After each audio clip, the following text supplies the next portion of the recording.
Teater Api Indonesia Surabaya itu tercetus tahun 93, di mana pelaku-pelaku teater dari berbagai macam kelompok.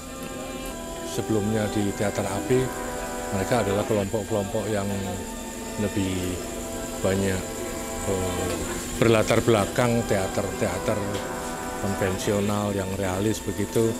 Nah, dengan satu ketertutupan iklim perteateran di Surabaya itu, mereka mencoba untuk melakukan satu gerakan-gerakan atau proses-proses yang pengen keluar dari satu keterkungkungan tentang cara-cara berteater, satu pilihan-pilihan bentuk teater dan sebagainya.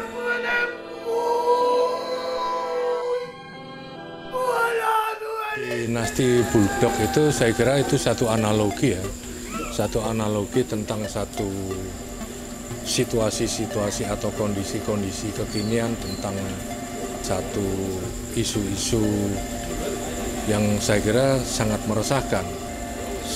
Dalam satu isu besar itu kami pengen memberikan satu tawaran-tawaran tentang wacana, tentang diskusi untuk sama-sama kita diskusikan gitu. Apa sebenarnya yang menjadi problem dalam sebuah dinasti? Nah, saya kira itu pun juga menjadi satu sikap bagaimana kalau memang problem-problem di dalam satu dinasti itu benar-benar real seperti yang dipolemikkan dan dibicarakan banyak orang itu. Nah, di dalam pertunjukan Teater Api Indonesia itu, Dinasti Bulldog itu menjadi, dalam konteks itu kita menafsir pada satu karya yang dilakukan dari Heiner Muller tentang mesin Hamlet gitu.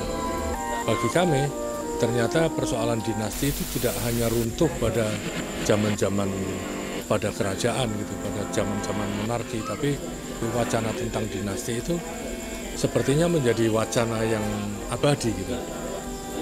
Dinasti itu cuma mewujud atau melakukan metamorfosis dan mewujud pada bentuk-bentuk lain, pada hadirnya industri-industri kapitalisme, dan yang sekarang ramai dibicarakan itu tentang kebenarannya apakah dinasti itu ternyata juga mengganggu satu iklim demokrasi, dan di dalam praktek-praktek negara dinasti itu menjadi satu konspirasi-konspirasi yang saya kira itu bisa sangat negatif gitu. Aturan-aturan itu bisa diabaikan, ditabrak dan sebagainya. Di adegan awal kami itu pengen menggambarkan pada sisi lain ya, berangkat dari naskah itu bagaimana gambaran satu runtuhnya satu dinasti-dinasti di dalam sebuah kerajaan. Makanya kami gambarkan itu satu pilar-pilar begitu. Nah, bagaimana keruntuhan-keruntuhan itu juga menjadi satu simbol tentang runtuhnya dinasti-dinasti itu, dan rakyat itu, masyarakat itu menjadi satu perilaku-perilaku yang memang tidak menentu arahnya. Di adegan kedua itu kami menggambarkan bagaimana problem-problem tentang industri, kehadiran industri-industri itu harus menggusur satu lahan, satu wilayah-wilayah. Kalau itu hutan, kalau itu persawahan, mereka akan dilenyapkan dan beralih fungsi. Nah, mereka di sana tidak hanya kehilangan satu area, tapi ada satu kultur-kultur yang hidup di dalam masyarakatnya. Kami ingin menyambungkan bahwa pertunjukan ini berangkat dari satu naskah mesin Hamlet gitu, di mana di gambaran awal itu ada keruntuhan Eropa. Kuda itu juga sebenarnya kami ambil dari satu gagasan-gagasan di seni tradisi di Jawa Timur itu, di Probolinggo ada namanya kuda bodak gitu. Kami memang berangkat dari satu eksplorasi gagasan-gagasan tentang tradisi, tentang kultur-kultur yang memang ada di sekitar kami.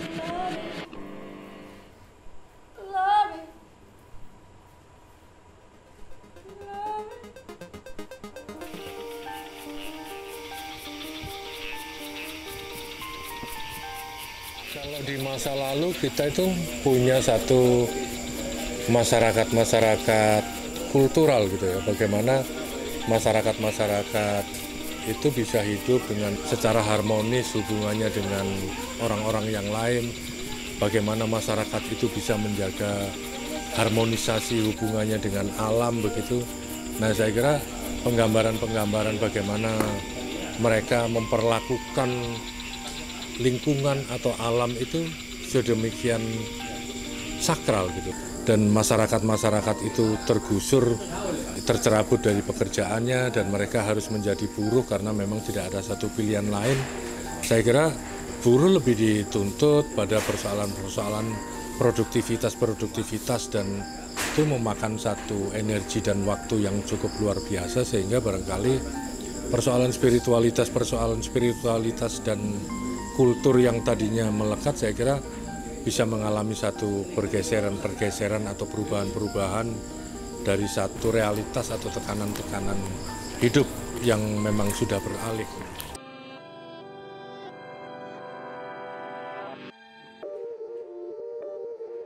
Kalau di masa Orde Baru, dulu karya-karya kami itu lebih terbuka gitu ya, melakukan satu perlawanan begitu tentang satu isu-isu dominasi, hal-hal yang memang itu dilarang, ditabukan dalam kaitan soal politik. Nah, itu coba kita wacanakan. Nah, memang ada satu hasrat untuk melakukan perlawanan itu secara terbuka gitu.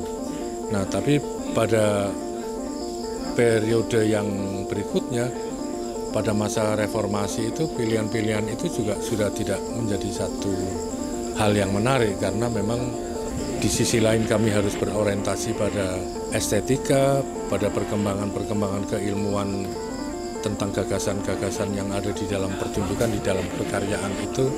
Tapi pada sisi yang lain, pada masa-masa reformasi kami merasa juga tidak ada satu musuh bersama lagi gitu. Nah, kita lebih berhadapan dengan satu aliens gitu. Nah, konteks pada pertunjukan kali ini ada satu hal-hal yang memang harus kami sikapi dengan tegas, bahwa ketika wacana atau isu-isu besar itu benar-benar real gitu, nah kami juga ingin mengajak semua orang untuk bagaimana bisa memahami dan melakukan satu kira-kira perlawanan.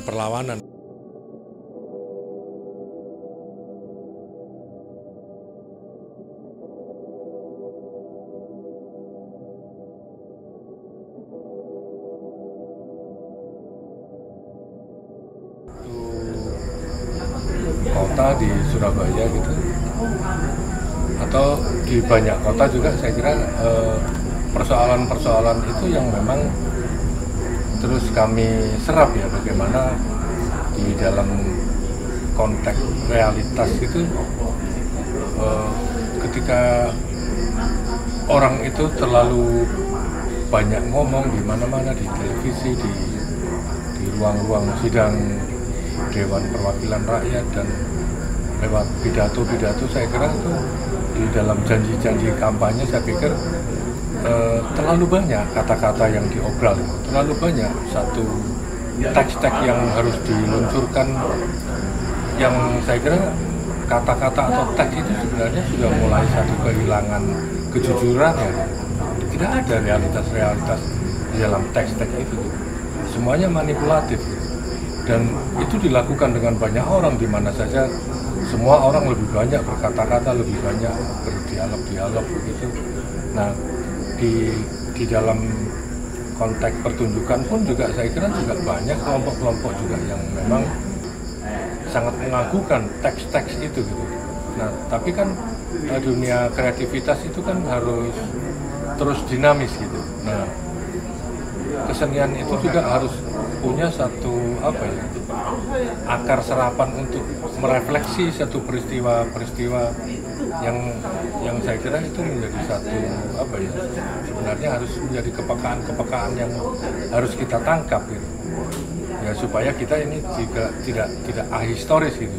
Kita tidak tercerabut dari sejarah atau realitas itu gitu. Nah, makanya dari satu akumulasi seperti itu, teater ini harus meninggalkan teks-teks itu, karena bagaimana sebuah kota di kami itu di zaman sekarang transformasi itu bisa sangat intim ya, orang tidak hanya bisa melihat dengan televisi yang ditonton banyak anggota keluarga, tapi kita lebih dengan gadget, dengan HP itu orang bisa lebih sangat personal lagi transformasinya. Nah, makanya keterpengaruhan dari satu hiruk pikuk dinamika dari sebuah kota itu yang terus menjadi satu inspirasi yang kami gali untuk terus akan kami olah dan kami refleksikan menjadi satu pertunjukan untuk melakukan satu transformasi persoalan-persoalan dengan satu gagasan kesenian.